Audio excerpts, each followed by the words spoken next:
ऐन्यावानी रूप माझं उभे ज्वानीच्या मी उंबऱ्यात नादावलं खुळं पिस कबूतर हे माझ्या उरात वावताली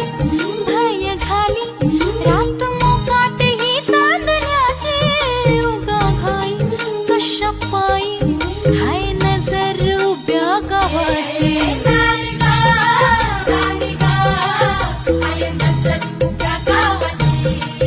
हे शेत आलं राखणीला राख झालं गोळा शिळ खाली अडून कोणी करून तिरपा डोळा आता कसं किती झाकू सांग कुठवर राखू राया भान माझं मला राहीना मला जाऊ द्या न घरी वाजले